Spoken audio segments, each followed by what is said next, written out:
por aquí le vamos a compartir un tutorial cómo hacer con la secuencia aquí en el tono de Fa y 2. Por aquí tenemos esta secuencia, por aquí aquí la tenemos, por aquí la cumbia del gallito dice ahí. Es una secuencia, ¿verdad? Es un ritmo tropical con la caja R8, ritmo timbal, tarola. Aquí tenemos aquí la caja, lo que la R8, lo que es la tarola.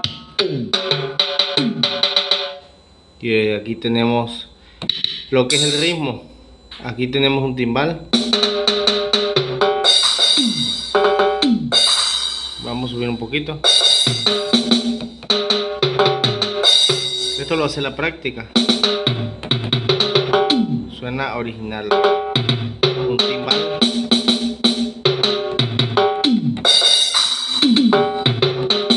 Ahora lo vamos a sonar usando un nimbus, y también vamos a hacer una huegua. Por aquí tenemos una huegua.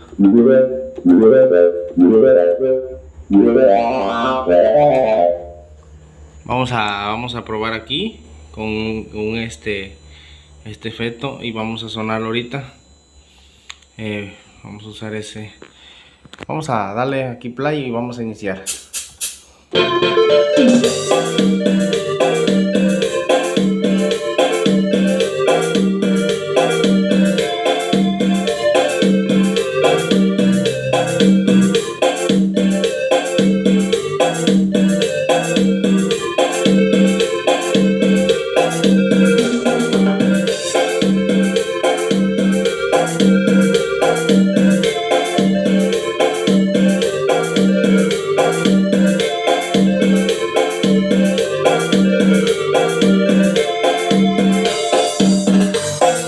Suena de esta manera la huegua.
Ahí nada más quedó.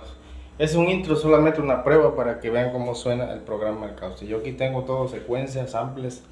Pueden contactarme, el número de teléfono 288-139-3293. Ahí aparecen los números del celular y por cualquier duda pueden mandarme un WhatsApp por ahí y estaremos ayudándoles sobre este programa. Por aquí están las consolas. Todos los amarillos que ves ahí es para ponerle un poquito de reverb, para que se oigan un poquito los sonidos con un poquito de ego, o sea, tenga más humedad, más calidad. Y esto, los gris que ves acá son los volúmenes, y lo que es la M, la S son para mutear. Si yo le aprieto aquí la M, va a aparecer en rojo y ahí se mutea ese canal, ya no va a sonar. Y aquí están las ecualizaciones también, para poner más bajo o medio, agudos. Es como una mezcladora. Y bueno, que Dios les bendiga. Y seguimos subiendo más tutoriales para que sigan gozando y hay que seguir aprendiendo más.